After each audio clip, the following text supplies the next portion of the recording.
Aujourd'hui, prenons le temps d'étudier la parole de Dieu avec le sermon intitulé « L'endroit où la grâce pourrit et l'endroit où la grâce déborde ». Comment la grâce se perd-elle? Considérons cela. Il y a des gens qui ont reçu la grâce de Dieu, mais qui l'ont laissée pourrir. En revanche, il y en a d'autres qui débordent de la grâce de Dieu.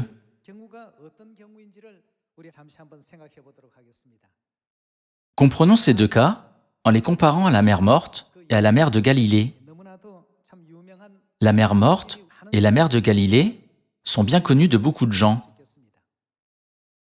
Pourquoi la mer Morte est-elle appelée la mer Morte? Pourquoi cette mer contient-elle le qualificatif « morte » dans son nom? C'est parce que c'est la mer de la mort. Pourquoi la mer Morte est-elle devenue une mer de mort?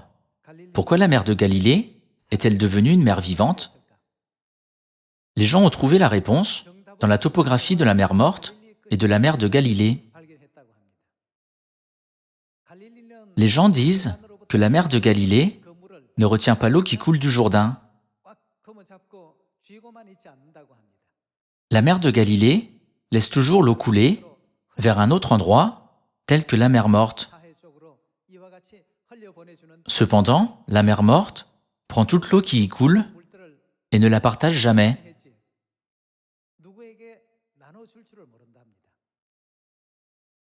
C'est pourquoi la mer de Galilée est devenue une mer vivante et la mer Morte une mer de mort. La mer Morte est l'endroit où aucun poisson ne peut vivre et la mer de Galilée est l'endroit où Pierre a pêché du poisson, comme nous pouvons le voir dans la Bible. La mer de Galilée est l'endroit où Jésus a prêché. La mer de Galilée est également l'endroit où Jésus a mangé du poisson après sa résurrection. La mer de Galilée est un endroit plein de vitalité et de vie, tandis que la mer Morte est une mer de mort où aucun être vivant ne peut survivre, même une seconde. La mer de Galilée envoie l'eau dans un autre endroit après l'avoir reçue. Cependant, la mer Morte ne fait que stocker l'eau après l'avoir reçue. Cette mer ne s'est pas donnée aux autres ou partagée avec les autres. En conséquence, l'une est appelée la mer de la vie et l'autre est appelée la mer de la mort. À cause de ces conditions, l'une est devenue synonyme de mer de la vie et l'autre est devenue synonyme de mer de la mort. À travers cette fête d'automne, Dieu nous a continuellement accordé la grâce débordante du Saint-Esprit. En conséquence, il y a des églises où la grâce déborde. En revanche, il y a aussi des églises où la grâce pourrit. De la même manière, il y a des gens qui débordent de grâce et il y a des gens qui corrompent la grâce qu'ils ont reçue. Si nous avons reçu la bénédiction du Saint-Esprit de Dieu, nous devons partager le Saint-Esprit. La grâce du Saint-Esprit déborde en ceux qui prêchent aux autres. Cependant, qu'arrivera-t-il à la grâce du Saint-Esprit en ceux qui la reçoivent et la gardent pour eux-mêmes, comme celui qui a enterré le seul talent? Ils corrompent la grâce du Saint-Esprit qu'ils ont reçue. Lorsque nous entendons les nouvelles et les messages de Sion du monde entier, ce sont tous des nouvelles incroyables. Tout ce que les membres de Sion ont reçu, ils le partagent avec les gens du monde. Qu'est-ce qui fera le plus plaisir à Mère Céleste, la Jérusalem? Mère se réjouit le plus de la repentance des pécheurs. En pensant de cette manière, toutes les églises ont uni leur cœur, leur esprit et leurs efforts pour offrir les beaux cadeaux de la repentance à Mère Céleste. En d'autres termes, beaucoup de nouvelles vies sont nées dans l'Église qui déborde de grâce. Cependant, aucune vie ne peut exister ou survivre dans l'endroit où la grâce n'est pas partagée et se décompose. Lorsque la parole de Dieu est mise en pratique, la grâce abonde. Cependant, lorsque nous écoutons la parole de Dieu, et l'acceptons, sans la mettre en pratique, la grâce de Dieu pourrit. Frères et sœurs, à partir de maintenant, nous devons tous devenir comme la mer vivante et non comme la mer morte, la mer de la mort. En gravant profondément la grâce de Dieu dans notre cœur, ouvrons Matthieu chapitre 28. Voyons les enseignements de Dieu dans Matthieu chapitre 28, verset 18. Chapitre 28, verset 18, il est écrit « Jésus s'étant approché, leur parla ainsi.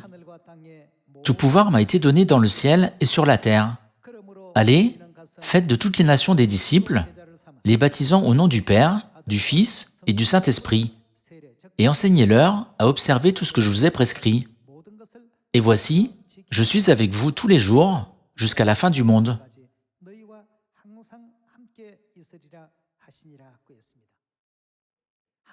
Dieu nous a ordonné d'accomplir cette mission afin de faire de nous une mer vivante. Les gens qui débordent de grâce sont comme la mer vivante. Lorsque l'homme qui n'avait reçu qu'un talent l'a caché et l'a finalement rendu au maître qui représente Jésus, le maître a dit que ce que l'homme avait fait était mauvais. D'un point de vue spirituel, Dieu a défini son action comme une chose très mauvaise en disant « Serviteur méchant, si ce talent était allé à d'autres personnes, elles auraient fait plus de talent. Pourquoi l'as-tu enterré? Pourquoi l'as-tu simplement gardé pour toi-même » En disant cela, il voulait dire « Pourquoi n'en as-tu pas fait bon usage? Et pourquoi ne l'as-tu pas donné, partagé et prêché en te vantant ?» La grâce déborde toujours à l'endroit où la parole de Dieu est mise en pratique. Cependant, là où les gens considèrent la parole de Dieu comme de simples paroles, la connaissant seulement et la gardant dans leur cœur, elle s'accumule comme une simple connaissance. À cet endroit, la grâce est destinée à pourrir. Dans le dernier chapitre de Matthieu, Jésus a dit « Enseignez-leur à observer tout ce que je vous ai prescrit. » Il nous a ordonné d'aller prêcher. Si nous obéissons à cela, qu'arrivera-t-il à la grâce de Dieu? Avec le temps, Dieu nous accordera de plus en plus de grâce. Lorsque la veuve de Sarepta a pris de la farine dans le pot pour servir Élie, qu'est-il arrivé à la farine? Le pot a été rempli de la même quantité. Chaque fois qu'elle prenait de la farine, le pot était de nouveau rempli.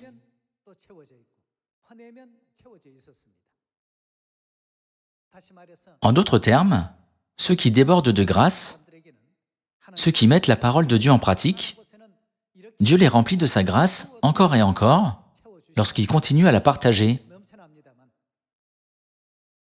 Que serait-il arrivé si la veuve de Sarepta n'avait pas mis en pratique la parole de Dieu et ne l'avait pas partagée? Si la veuve de Sarepta n'avait pas utilisé la farine, en craignant qu'il n'y ait plus rien à manger, une fois toute la farine consommée, elle et son fils auraient sûrement péri. De cette manière, il y a un endroit où la grâce de Dieu déborde chaque jour. Cependant, il y a aussi un endroit où la grâce de Dieu pourrit. Puisque Dieu continue à remplir le premier endroit, comme la mer de Galilée, où il y a des poissons en abondance, tous les êtres vivants peuvent prospérer dans un tel endroit. Cependant, dans la mer morte, qui ne reçoit que de l'eau, aucun poisson ne peut y vivre. Aucun être vivant ne peut y survivre. En comparant ces deux endroits, nous pouvons comprendre que la grâce de Dieu abonde lorsque nous recevons la parole de Dieu et la mettons en pratique. Cependant, si nous recevons seulement la parole de Dieu et la gardons pour nous-mêmes, sans l'enseigner ni la partager avec qui que ce soit, la précieuse grâce de Dieu ne se manifestera pas. La grâce de Dieu sera destinée à pourrir. Ne devrions-nous pas laisser la grâce de Dieu déborder au lieu de la laisser pourrir? Certains peuvent se demander, je pense que je connais bien la parole de Dieu, mais pourquoi ne suis-je pas heureux?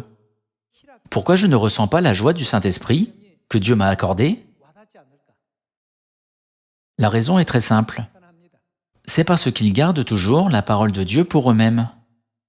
Même s'ils ont reçu la parole de Dieu en abondance, ils ne l'ont pas partagée, enseignée ou prêchée à qui que ce soit, mais ils l'ont gardée pour eux-mêmes. C'est pourquoi la grâce de Dieu est destinée à pourrir. Frères et sœurs, ne soyons pas des gens insensés qui laissent pourrir la grâce de Dieu. Au contraire, nous devons partager la parole de Dieu avec toute l'humanité afin de recevoir Père Céleste sans honte le jour où il viendra. La grâce de Dieu déborde toujours là où la parole de Dieu est mise en pratique. Et la grâce de Dieu pourrit toujours là où la parole de Dieu n'est pas mise en pratique. Confirmons-le dans Jacques chapitre 2. Voyons ensemble Jacques chapitre 2, verset 14. Il est écrit: « Mes frères, que sert-il à quelqu'un de dire qu'il a la foi s'il n'a pas les œuvres? Même si nous sommes dans une position où nous pouvons nous vanter en pensant « J'ai la foi puisque j'ai reçu la parole de Dieu en abondance ». La Bible dit « À quoi la foi vous sert-elle si vous n'avez pas les œuvres ?»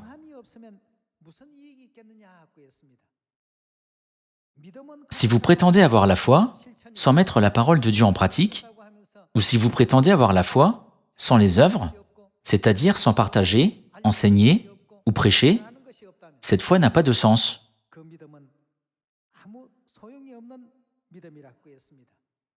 Ici, la Bible nous demande de nouveau, cette foi peut-elle le sauver? Continuons avec le verset 15. Si un frère ou une sœur sont nus et manquent de la nourriture de chaque jour, et que l'un d'entre vous leur dise « Allez en paix, chauffez-vous et rassasiez-vous », et que vous ne leur donniez pas ce qui est nécessaire au corps, à quoi cela sert-il? Il en est ainsi de la foi. Si elle n'a pas les œuvres, quel est l'état de cette foi? Elle est morte en elle-même.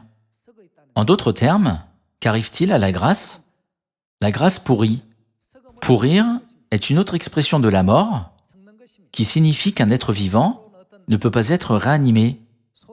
La Bible nous éclaire en disant « Il en est ainsi de la foi. Si elle n'a pas les œuvres, elle est morte en elle-même. » Cela signifie que si nous ne mettons pas en pratique la parole de Dieu, notre foi est morte et la grâce de Dieu pourrit. Continuons avec le verset 18. « Mais quelqu'un dira, « Toi, tu as la foi, et moi, j'ai les œuvres. Montre-moi ta foi sans les œuvres, et moi, je te montrerai la foi par mes œuvres. Tu crois qu'il y a un seul Dieu? Tu fais bien. Les démons le croient aussi, et ils tremblent. Veux-tu savoir, ô homme vain, que la foi sans les œuvres est inutile? » Frères et sœurs, supposons que nous connaissons bien toute la vérité de la Bible, le jour du sabbat, la Pâque, le Nom Nouveau, la Nouvelle Jérusalem, les 7 fêtes des 3 temps et le sanctuaire. Cependant, si vous vous contentez de cette connaissance sans la partager, la grâce pourrit en vous avec le temps. Je suis dans la vérité depuis si longtemps, mais je ne ressens pas de joie, même si je viens à l'église pour rencontrer Dieu. Pourquoi ne suis-je pas heureux de rencontrer mes frères et sœurs qui ont été perdus? Si vous pensez ainsi, c'est parce que la grâce pourrit. Si vous avez ce genre de symptômes, je vous diagnostique clairement aujourd'hui que la grâce de Dieu est en train de pourrir. Alors, que pouvons-nous faire pour changer la grâce qui pourrit en une grâce qui déborde de vie? Comme je l'ai mentionné tout à l'heure, pensez attentivement à la mer morte et à la mer de Galilée. Nous ne devons pas nous vanter devant Dieu en disant « Je suis dans la vérité depuis 10 ou 20 ans ».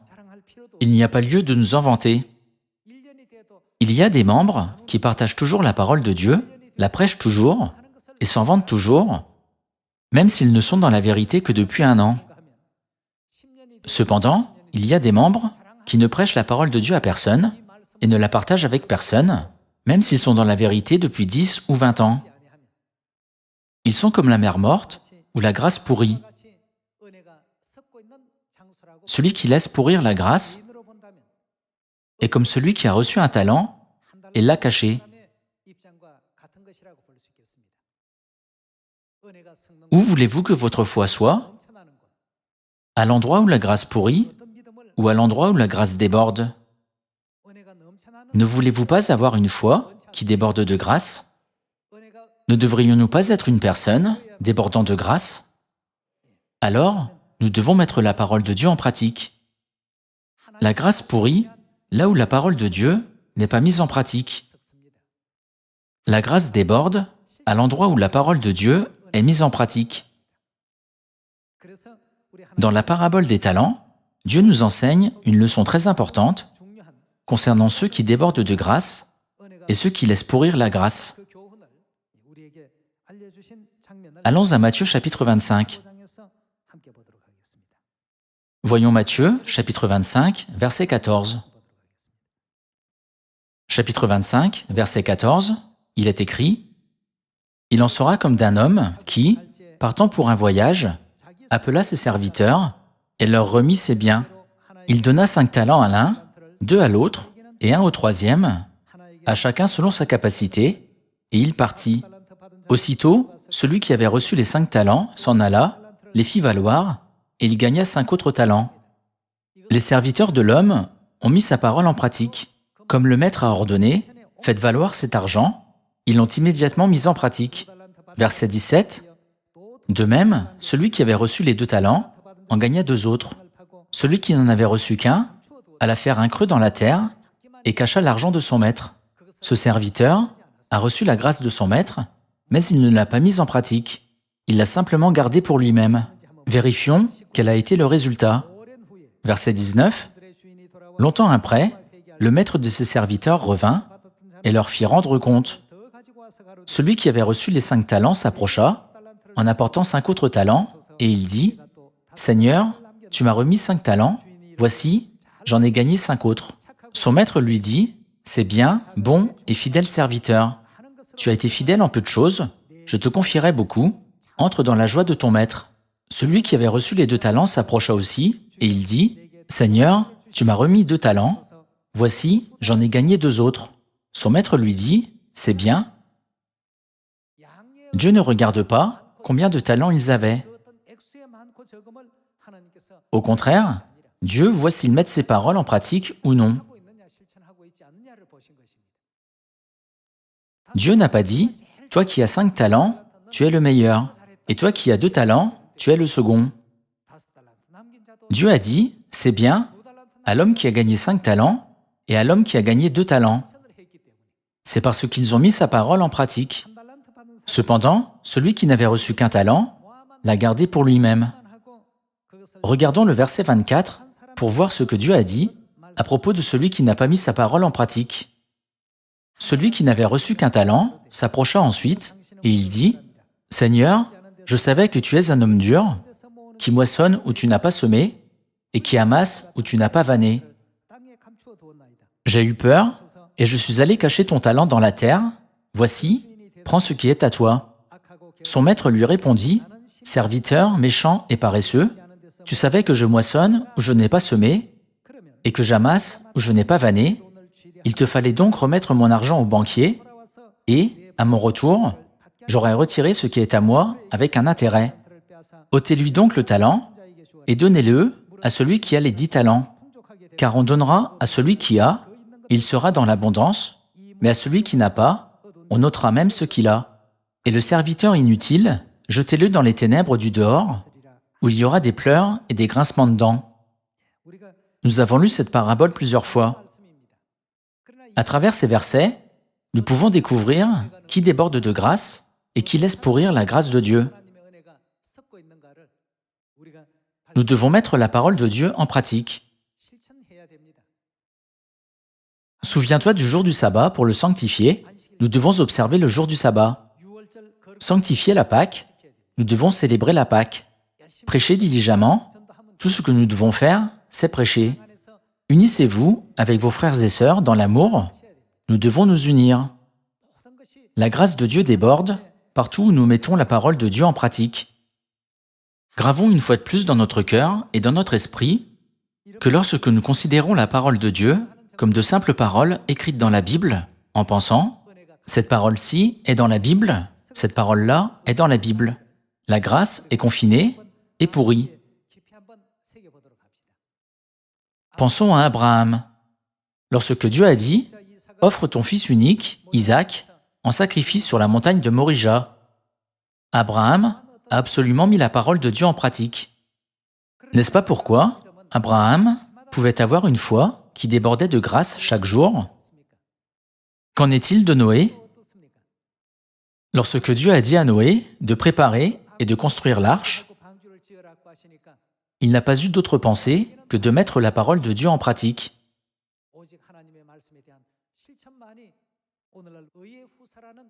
Nous pouvons voir que puisqu'il a mis la parole de Dieu en pratique tout de suite, il a pu recevoir les grands titres d'héritier de la justice et de père de la foi. Tous ces gens n'ont jamais gardé la grâce qu'ils ont reçue et ne l'ont jamais laissée pourrir. Ce n'étaient pas des gens en qui la grâce pourrit, mais ils débordaient toujours de grâce. Puisqu'Abraham, Noé et des gens comme Moïse, Sarah, Jacob et Isaac, qui ont été écrits dans Hébreux chapitre 11, ont diligemment proclamé le message de Dieu, prêché la volonté de Dieu et mis la parole de Dieu en pratique, ils ont tous été considérés comme ceux qui débordaient de la grâce de Dieu. Dieu les a appelés des gens qui ont la foi. La caractéristique de ceux qui ont la foi est qu'ils mettent la parole de Dieu en pratique. La grâce ne pourrit jamais parmi ces gens. Comment la grâce de Dieu est-elle en eux? Elle est débordante. Dieu les remplit de sa grâce, autant qu'ils ont partagé avec les autres, et lorsqu'il donne la grâce aux autres, il les remplit de nouveau abondamment. Frères et sœurs, pour nous combler de sa grâce abondante, Dieu ne cesse de nous rappeler, prêcher la parole de Dieu à tous les peuples, dans la Samarie et jusqu'aux extrémités de la terre, comme celui qui a gagné 5 talents de plus. Allons à la deuxième épître à Timothée, chapitre 4. Voyons 2 Timothée, chapitre 4, verset 1. « Je t'en conjure devant Dieu et devant Jésus-Christ, qui doit juger les vivants et les morts, et au nom de son avènement et de son royaume, prêche la parole, insiste en toute occasion, favorable ou non, reprend, censure, exhorte, avec toute douceur et en instruisant, car il viendra un temps où les hommes ne supporteront pas la saine doctrine, mais, ayant la démangeaison d'entendre des choses agréables, ils se donneront une foule de docteurs, selon leurs propres désirs, détourneront l'oreille de la vérité et se tourneront vers les fables. De nos jours, les sujets de conversation des gens ne sont que des histoires sans signification sur le monde. Continuons avec le verset 5.